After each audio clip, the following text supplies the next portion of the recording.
जो नॉलेज है ना, ये एक गैदर करने का प्रोसेस होता है, एजुकेशन।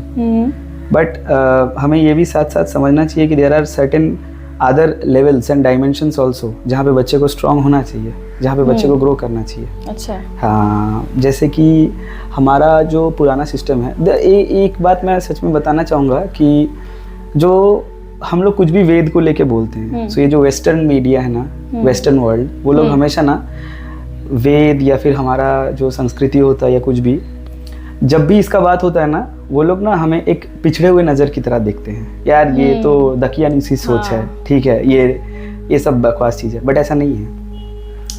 हमारे वेदों के सिस्टम में ना there are 5 layers of consciousness.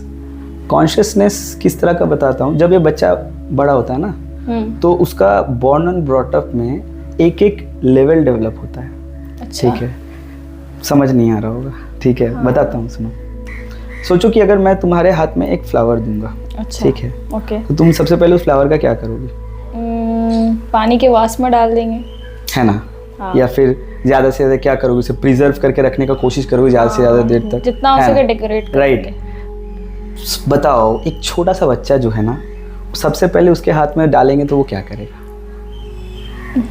वो ऑफ कोर्स सबसे पहले वो कुछ नहीं सोचेगा, वो फ्लावर लेगा, मुंह में डाल देगा। क्योंकि ऐसा माना गया है हमारे वेद में कि बच्चा जब छोटा से बड़ा होता है ना, 4 से 5 साल तक का उम्र तक, ठीक है, उसका अंदर में ना एक अन्नमय कोश होता है। मतलब ये संस्कृत टर्म है, ठीक है। ऐसा समझो कि उसका एनर्जी गैदरिंग का एक मोड ऑन रहता है। मतलब उसको कहीं से भी उसको एनर्जी चाहिए, क्योंकि वो एकदम नया जन्म लिया है। कुछ भी काम करने के लिए उसे एनर्जी चाहिए, और एनर्जी कहाँ से मिलता है? खाने से। तो that the kid he knows that he is huge deficit on energy. तो सबसे पहले वो क्या करता है ना, सच में वो खाना वाना खोजता है। यार कुछ भी मिले मैं खा लूँ, उसका वो प्रवृत्ति है, वो वही करेगा ही काम, ठीक है। प्राणमय कोश का मतलब होता है, देखो प्राण वर्ड का मतलब क्या है, उसका मतलब होता है लाइफ, ठीक है। तो हमारे अंदर में एक लाइफ का एनर्जी फॉर्म है। तो वो जो एनर्जी वो गैदर करता है ना, अब उसको वो एनर्जी खर्चा करना है। अच्छा। पागल जैसा देखना, 5 से 10 साल तक की उम्र में ना बच्चे लोगों को बस बहाना चाहिए खेलने का।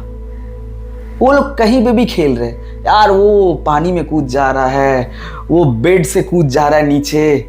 हाँ, बच्चा तंग कर रहा है। हम लोग को लगता है कि बच्चा तंग कर रहा है, वो तंग नहीं कर रहा है। एक्चुअली क्या साइकोलॉजी चल रहा है पता है? बच्चे को अपना एनर्जी रिलीज करना है। वो परेशान हो रहा है, उसको कैसे भी एनर्जी रिलीज करना है। आप जो अभी ये जो फर्स्ट स्टेज बच्चे का बताए, तो इसमें पेरेंट्स को कुछ प्रिकॉशंस लेना पड़ता है या कुछ उनको रिस्ट्रिक्ट देना पड़ता है? प्रिकॉशन इन द सेंस क्या बोलो तो, प्रिकॉशन इन द सेंस कि जब आपका फर्स्ट स्टेज डेवलप होता है ना बच्चे में, आपको खास ध्यान रखना है कि वो एनर्जी जो बच्चे पे पहुंच रहा है, वो सिर्फ और सिर्फ खाने के थ्रू ही पहुंचे। क्योंकि बच्चे के पास एनर्जी पहुंचाने का बहुत सारे तरीके हैं।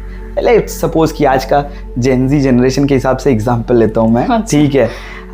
सपोज कि आपको बच्चे में 3 से 4 साल तक में आपको 2000 किलो कैलोरीज टोटल डाल देना है बच्चे में, ठीक है।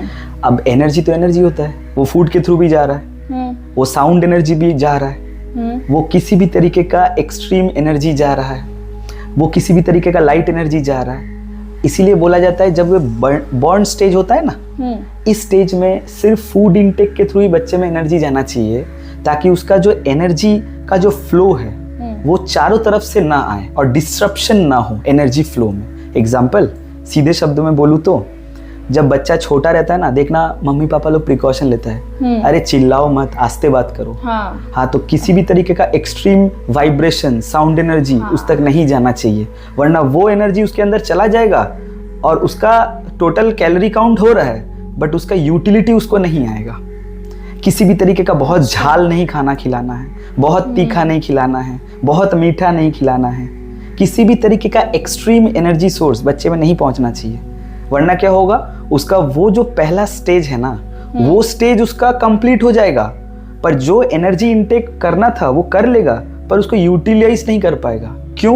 मैं बता रहा हूँ, मैं तुम्हारे कान के सामने अगर चिल्लाऊंगा, तुम्हारा पेट भरेगा? नहीं, पर एनर्जी तो गया ना। तुम्हारा बिल बन रहा है एनर्जी का, पर उस एनर्जी का कोई आउटपुट है नहीं। अच्छा, बात समझ में आया? इससे क्या होता है, सेकेंड स्टेज जो हम लोग बोलते हैं प्राणमय कोश, इस सेकेंड स्टेज में प्रॉब्लम होता है जब बच्चे को अपना एनर्जी पूरा खेल कूद के द्वारा या फिर कैसे भी चैनलाइज करके निकालना हो, उसके पास एनर्जी ही नहीं है। देखना बहुत सारे ऐसे बच्चे होते हैं ना जो लोग लेथार्जिक होते हैं, बहुत आलसी होते हैं, है ना? हाँ, क्योंकि उनका फर्स्ट स्टेज सही से डेवलप नहीं हुआ है, जिसकी वजह से वो सेकेंड स्टेज पे बढ़िया से कैरी ऑन नहीं कर पा रहे। This is the kind of failure of parents और एनी काइंड ऑफ गार्जियंस। अगर किसी बच्चे का फर्स्ट स्टेज सही से डेवलप होगा तो वो सेकेंड स्टेज में ही और she will be full of energy. और इस स्टेज में ना क्या होता है ना कि बच्चे तुरंत बात मान लेते हैं। ये बहुत ही मोल्डिंग स्टेज होता है। इस समय क्या होता है ना कि आप बच्चे को बोलो कि बेटा ये करो, वो आपका बात सुनेगा, वो काम करेगा। इसी समय पे बच्चे को किसी भी तरीके एक्टिविटी में डालना चाहिए। क्यों एक्टिविटी में क्यों डालना चाहिए? क्योंकि सही प्रोसेस में, उसका सही वे में वो एनर्जी पॉजिटिव वे में निकलना चाहिए उसका बॉडी से। किसी भी एक्टिविटी मतलब स्पोर्ट्स में डाल दिया, क्रिकेट में डाल दिया, फुटबॉल में डाल दिया, है ना, डांस में डाल दिया। कितने लोग तो मार्शल आर्ट्स वगैरह सीखते हैं, है ना, मतलब फुल ऑफ एनर्जी है। स्विमिंग में डालो, है ना, खेल कूद में। अच्छा, और भी चीज, कोई इंस्ट्रूमेंट सिखा दिया, क्योंकि बच्चे का फोकस उस समय एनर्जी साइकिक लेवल पे, फिजिकल लेवल पे पूरा फुल स्ट्रांग है, वो आपको सपोर्ट देगा। और ये मोटा मोटी आप ऐसा समझ लो कि ये चलता है आपका 10 से 11 साल तक का उम्र तक। अच्छा, जब तक उसका मन बिल्ड नहीं हुआ है। इसके बाद थर्ड फेज जो होता है ना, उसे हम लोग बोलते हैं मनोमय कोश। 10 से 15 साल के बच्चे। अच्छा, मैं तुम्हें ना थोड़ा सा रेफरेंस देता हूँ तो सबको समझ में आएगा कि एग्जैक्टली मैं कौन से क्लास का, आजकल का एजुकेशन हिसाब से तो क्लास चलता है ना। अच्छा, क्लास 10 हम लोग कौन से क्लास में एज में रहते हैं? 14-15 ईयर्स। हाँ, 15 में ना। हाँ, तो आप समझ लो कि क्लास 10 तक। और आपका जो ये जो प्राणमय कोश होता है ना, ये 10 से 11 साल बोल रहा हूँ, मतलब वही क्लास 5-6 तक। तो ये 6 to 10 का जो जर्नी होता है, क्लास बेसिस में बोला, ठीक है। अच्छा। इस समय डेवलप होता है आपका मनोमय कोश। मनोमय कोश मतलब क्या है ना, इस समय आपका मन बहुत बलवान होता है। तुम एक चीज नोटिस करना, अक्सर पेरेंट्स ये फील करते होंगे कि सर ये ना बचपन में पढ़ाई में बहुत अच्छा था, ठीक है, हाँ, ये जैसे जैसे बड़ा हो रहा है इसका रिजल्ट नहीं आ रहा है, इसका मार्क्स नहीं आ रहा है, क्या हो रहा है सर, समझ में नहीं आ रहा है। पेरेंट्स उसको मारते हैं, पीटते हैं, डराते हैं, धमकाते हैं, नहीं मानेगा। क्यों? क्योंकि उसका मन का बिल्डिंग फेज में है।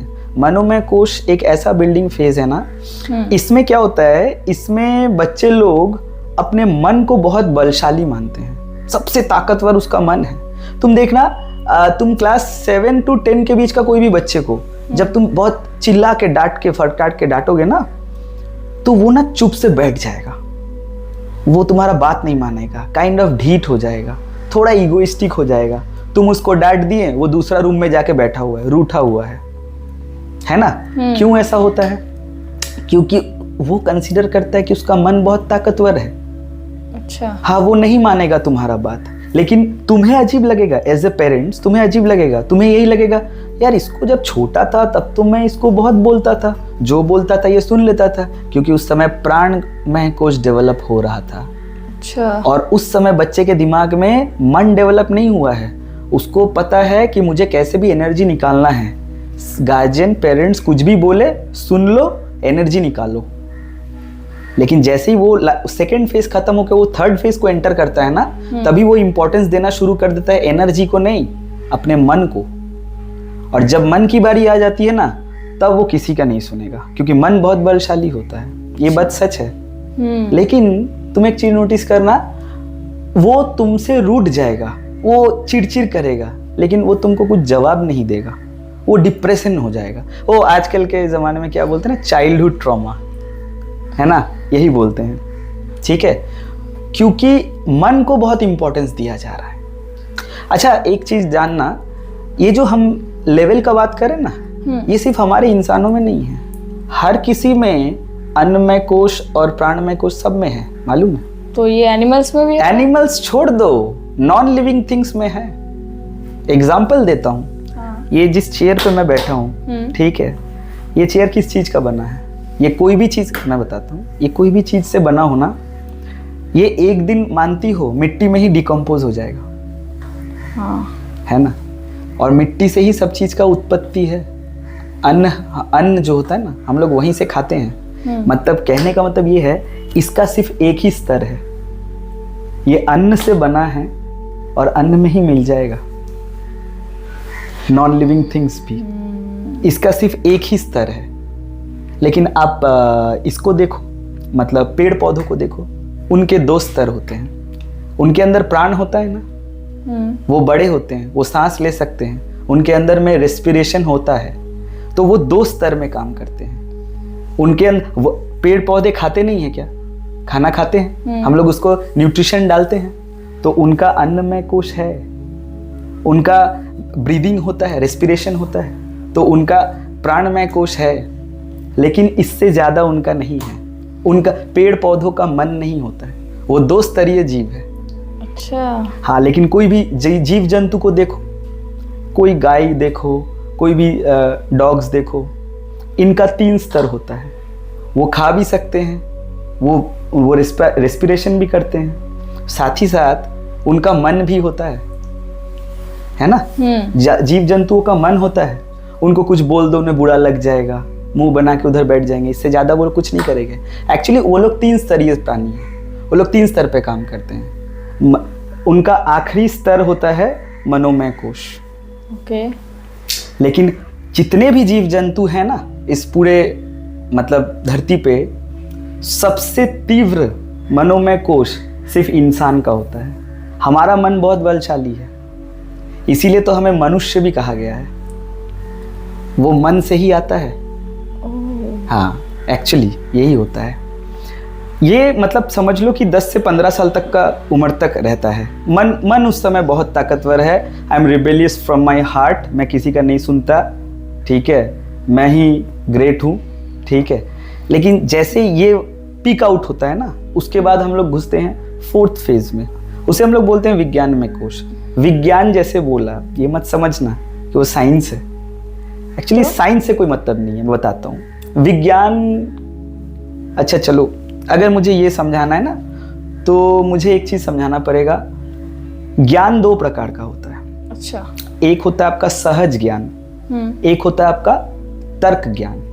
सहज ज्ञान किसे कहते हैं? एग्जाम्पल के तौर पे बात करें तो जैसे देखना ना, घरेलू नुस्खे होते हैं। कहीं पे चोट लग गया पैर में, कहीं पे दुख रहा है, तो मम्मी लोग बोलती है अरे लेप लगा लो यार, है ना, कुछ हल्दी वल्दी का लेप लगा लो, कहीं कट गया तो ये जो नॉलेज है, ये मम्मी को किसने बताया? ऑफ कोर्स उनकी मम्मी ने, मम्मी दादी, है ना। सो ये एक नॉलेज है जिसे हम लोग डिनाई नहीं कर सकते। मतलब ये knowledge generation by generation pass on हो रहा है, राइट? यस। है ना।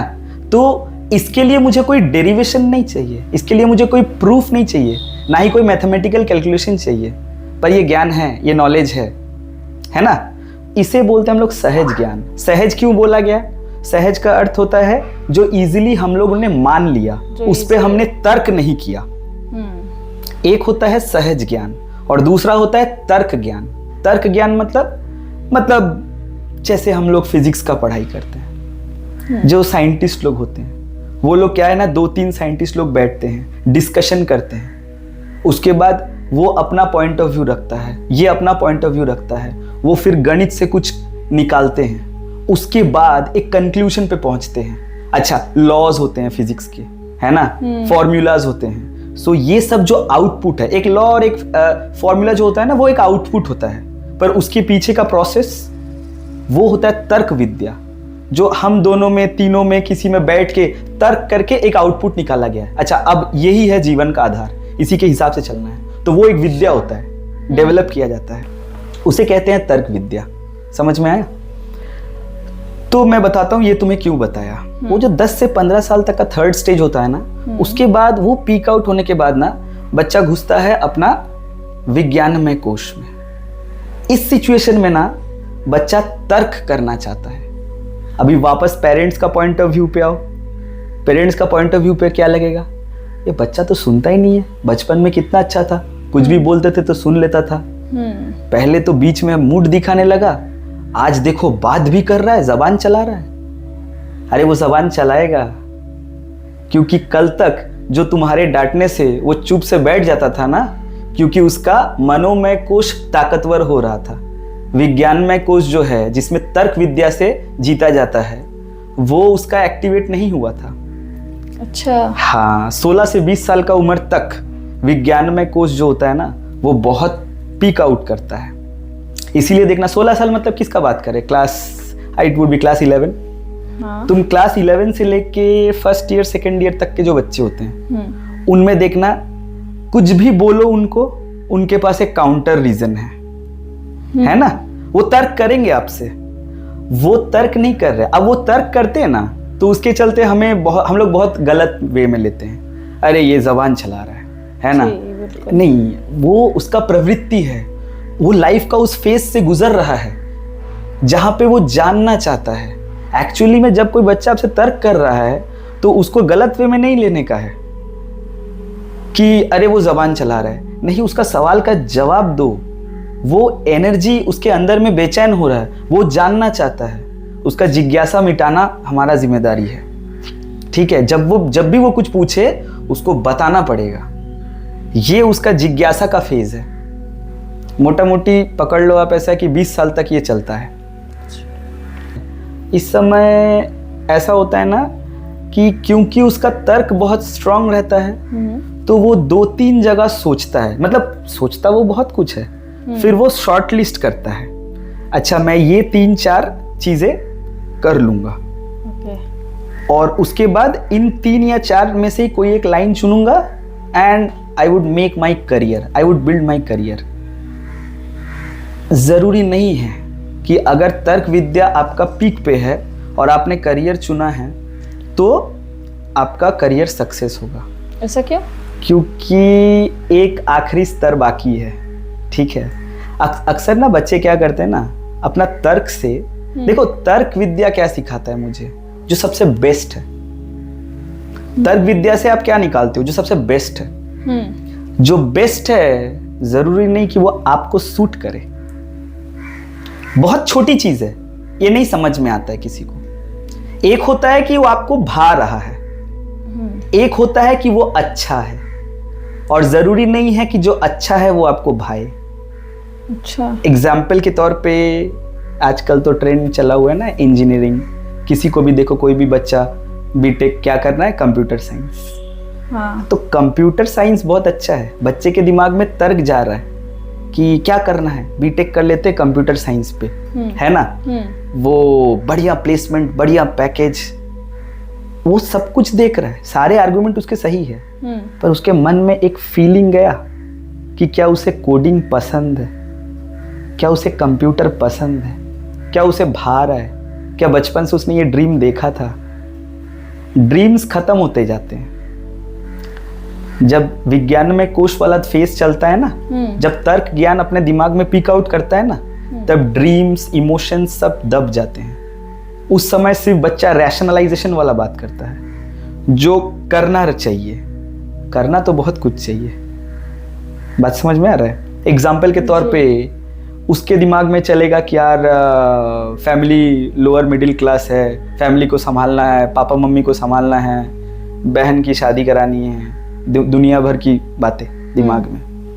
उसने ये सोचा ही नहीं कि क्या जो काम मैं, जो पाथ मैं, जो करियर पाथ मैं चुन रहा हूँ, उस पर मुझे आनंद मिल रहा है क्या, मुझे अच्छा लग रहा है क्या, डू आई फील दैट। अगर ये नहीं है तो उस बच्चे का 5वां स्तर डेवलप नहीं हुआ है। ये बहुत ही सूक्ष्म स्तर है, मतलब बहुत ही माइन्यूट लेवल पे सोचना होता है। There is a very thin line of difference between what needs to be done and what I should do. बहुत ही फाइन लाइन ऑफ डिफरेंस है। ठीक है, अब मैं बताता हूँ। वो 5वां स्तर को बोलते हैं हम लोग आनंदमय कोश। ये सब जो बोल रहा हूँ हमारे उपनिषद में है। आप लोग मतलब चाहो तो गूगल करके भी देख सकते हो। ये कितने एज से कब तक? ये ना आपका वही 20 से 24-25 साल तक का रहता है। हाँ, इसीलिए देखना, अगर मैं तुम्हें, अच्छा हुआ तुम पूछ दी, तुम देखना ऐसे बहुत सारे जिसको हम लोग बोलते हैं ना आज के डेट में, अरे यार बहुत स्ट्रगल कर रहा हूँ यार, कुछ काम नहीं बन रहा है। क्यों नहीं बन रहा है? क्योंकि उसके मन में ना दो बातें चल रही है। एक मन का हिस्सा जो है ना वो उसको बोल रहा है कि ये कर, ब्रेड एंड बटर के लिए तेरे को ये करना ही पड़ेगा। उसका मन नहीं है उधर, तो किसी भी कार्य में जाता है वो फेलियर है। वो ट्राई कर लिया, अच्छा 6 महीने ये ट्राई कर लो, 3 महीने वो ट्राई कर लो, अच्छा साल भर उसका प्रिपरेशन कर लो। हिट एंड ट्रायल मेथड से वो गुजार रहा है। एक्चुअली इससे क्या होता है ना, ऐसे ऐसे हर कोई करता है अपना इस फेज ऑफ लाइफ पे, ठीक है, मैंने भी किया है बहुत सारा। तो इस सिचुएशन में क्या होता है, इस सिचुएशन में बच्चे को अपना 5वां स्तर जो होता है ना, आनंदमय कोश, उस पे फोकस करना चाहिए। उससे क्या होगा ना, उसको पहले ये सोचना चाहिए मेरे पास शॉर्टलिस्ट किया हुआ 5-6 काम है, किसमें सबसे मजा आ रहा है मेरे को। अगर मजा आ रहा है वही करियर है, अगर फील हो रहा है वही करियर है। करियर का ins and outs, odd and even नहीं सोचना है। अच्छा सोचो तुम एक गाना सुन रहे हो, तुम जो गाना सुन के आराम पाते हो, सेटिस्फैक्शन पाते हो, क्या वो गाने से मुझे सेटिस्फैक्शन मिलेगा, आनंद आएगा? ऐसा जरूरी नहीं है। ऐसा जरूरी नहीं है, बिल्कुल, क्योंकि हम लोग इंसान अलग है ना। इंसान अलग है तो हमारा फील गुड फैक्टर भी अलग है, वरना सब तो सेम ही गाना सुनता है ना। तो हर किसी का आनंद पाने का एक स्तर जो है ना वो अलग है, तो तुम्हें वो ढूंढना है। कोई होता है जो एक टाइप का गाना सुनता है तो उससे अच्छा लगता है, कोई होता है कि यार बहुत डिप्रेस्ड हूँ, चलना आज घूम के आते कहीं से। आनंद पाने के बहुत सारे तरीके होते हैं, तो तुम्हें ये सोचना है वो कौन सा काम है जिसमें तुम्हें मजा आ रहा है। तभी तुम्हारा जो तर्क विद्या है ना वो आनंदमय कोश के साथ कोइंसाइड कर जाएगा, उधर ही सक्सेस है। अच्छा। उधर ही सक्सेस है। ये जो 5 फेज ऑफ लाइफ है ना, पहले शुरू करते हम लोग अन्नमय कोश, प्राणमय कोश, उसके बाद हम लोग मनोमय कोश, उसके बाद विज्ञानमय कोश, और उसके बाद आते हम लोग आनंदमय कोश। ये 5 स्तर जिस बच्चे का एकदम सही है वो ही और she is bound to get the success. तो अभी जो आपने इतने सारे फेजेस बताए लाइफ के, तो इसको अभी जैसे हमारी जनरेशन है इतनी बहुत ज़्यादा बिजी रहती है अपने में ही, तो फिर इसको हम लोग ये जो रूल्स है इसको कैसे सेट करें अपनी लाइफ में? अच्छा, मतलब समझा। मतलब तुम बोलना चाहती हो कि एजुकेशन का लोड इतना है, प्रेशर इतना है बच्चे पे, वो स्कूल जा रहा है, आ रहा है, एग्जाम्स दे रहा है, वो इतना कहाँ से करेगा? ये सब फेजेस ऑफ लाइफ को प्रॉपरली लेने के लिए तो मेंटेन भी करना पड़ेगा ना। अच्छा, अगर सच में हम लोग बच्चे को उस लेवल पे बिल्ड करना चाहते हैं तो parents are the best teachers. Parents से ज़्यादा अच्छा टीचर कोई नहीं है। पेरेंट्स को ये थोड़ा सा, अगर मेरा अगर ये जो सजेशन है वो उन तक पहुंच रहा है तो पेरेंट्स को ये बर्डन उठाना चाहिए, और पेरेंट्स को ये समझने का ज़रूरत है आज के डेट में, खास के आजकल के पेरेंट्स को, कि अगर आप बच्चे को स्कूल भेज देते तो आपका जिम्मेदारी ख़त्म नहीं है, वो तो सिर्फ एक एस्पेक्ट ऑफ लाइफ है ना। आपका बच्चा 90-95 लेके आ रहा है तो is not a complete child. Completeness का जो चेक लिस्ट है ना, बकेट लिस्ट है ना, ये बहुत लंबा है, उसमें एक टिक मारा है आपके बच्चे ने, और आप समझ रहे हो कि आपका बच्चा परफेक्ट है। तो वो बाकी बकेट लिस्ट आपको संभालना है, क्योंकि उन बकेट लिस्ट का स्कूल नहीं होता है। उन बकेट लिस्ट में क्या आता है? अन्नमय कोश के दौरान आप ध्यान रखिए बच्चा सिर्फ खाना खाए, जोर से आवाज ना सुने। आजकल के पेरेंट्स को देखना, बच्चा थोड़ा रोने लग जाता है ना, फोन देके बैठा देते हैं। हाँ। बच्चा थोड़ा रोने लग जाता है, फोन देके बैठा दे रहे हैं। कितना लाइट एनर्जी उसके आंख पे पड़ रहा है। बच्चा शुरू में ही उसका फर्स्ट फेज ही खराब हो रहा है। ज्यादा लाड प्यार के चक्कर में कान में हेडफोन डाल देते, गाना सुनो बेटा। बच्चा भी फोन चला रहा है, गेम खेल रहा है, 4 साल का 5 साल का बच्चा। बहुत गलत है। फोन से दूर रखिए, लैपटॉप से दूर रखिए, है ना। टीवी वगैरह से, high pitch sound, high frequency sound से दूर रखिए बच्चे को। जब उसका सेकेंड फेज चल रहा है प्राणमय कोश, जब बच्चा बहुत एक्टिव होता है उस समय ये आपको खास ध्यान रखना चाहिए कि वो खेल कूद करे, वो स्विमिंग जाए, उसका फिजिकल फिटनेस का आप खास ध्यान रखिए। जब उसका मनोमय कोश चल रहा है, मतलब मन उसका बहुत बलवान है, वो कुछ भी, he is rebellious from his heart, his और हर हार्ट, है ना, तब आपको डांटना नहीं है बच्चे को, आप संयम बरतिए, बच्चे को थोड़ा सा स्पिरिचुअल एंगल दीजिए। अच्छा। घर में पूजा अर्चना होता है तो बच्चे को बोलिए बैठो, है ना, इससे क्या है, मन थोड़ा सा शांत रहेगा, थोड़ा नॉर्मल एक्सिस पे बिहेवियर आएगा। जैसे जैसे फेज ऑफ लाइफ होता है, parents also needs to be educated, वरना तो यहाँ पे मिसकंफ्यूजन क्रिएट हो रहा है। पेरेंट्स को समझ ही नहीं आ रहा है कि चल क्या रहा है बच्चे के साथ, पेरेंट्स उल्टा रिएक्शन दे रहे हैं, उसके चलते बच्चे का फेज ऑफ लाइफ खराब हो रहा है। ओके। है ना, जब उसका तर्क ज्ञान का समय चल रहा है, विज्ञानों में कोश, आप एक काम करो, अगर बच्चा कुछ भी पूछ रहा है, पापा ऐसे क्या होगा, मम्मी ऐसे क्या होगा, तुम उसको डांटो मत, ए जा तो यहाँ से, सब बकवास करते रहता है, वो बकवास कर रहा है, तुम उसे सही आंसर दो। अच्छा। वो तर्क कर रहा है तुमसे, तुम ज्यादा तर्क करो और तुम उसे सही ढंग का तर्क करो और उससे सही कंक्लूजन निकाल के उसके दिमाग में उसको बैठाओ, तो उसका विज्ञानों में कोश भी बहुत जागृत होगा। और अगर बच्चा करियर में कहीं पे इधर उधर गलती कर रहा है, रैंडमली इसको हिट कर रहा है, तुम्हें समझ में आता है कि तुम्हारा बच्चा कैसा है, तुम उसको सही दिशा दिखाओ, उसको समझाओ, उसको बोलो कि बेटा अगर तुम ये कर रहे हो, तुम्हें अच्छा तो लग रहा है ना, यू फील दैट ना, तो उसको धीरे धीरे आनंद में कोश की तरफ मोड़ो, उसको उसका फेज ऑफ लाइफ को सुधारो। अच्छा। ये पेरेंट्स का कर्तव्य है, गार्जियन का कर्तव्य है। स्कूल टीचर्स, स्कूल के प्रिंसिपल्स ये नहीं सिखाएंगे, they are not bound to, वो तो किताबी ज्ञान देंगे जी। ऐसा है कि जब आप स्पिरिचुअल होते हो ना, तब आपका हार्ट जो होता है ना, वो बहुत काम होता है, आप उग्र स्वभाव के नहीं होते हो, है ना, हमेशा मतलब होता है ना एक्साइटेड रहना, हमेशा कुछ भी एक्साइटनेस। कोई भी बच्चा अगर तुम देखोगे जो बहुत ज़्यादा एक्साइटेड है, उग्र स्वभाव का है, इसका मतलब उसका मन जो है ना वो शांत नहीं है, उसका मनोमय फेस पूरा डिस्टर्ब्ड है।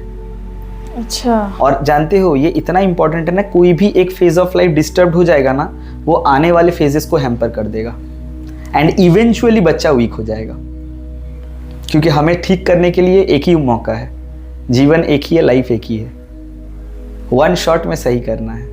तो ये पांचों फेज को एकदम से केयरफुली हैंडल करना होता है। अच्छा।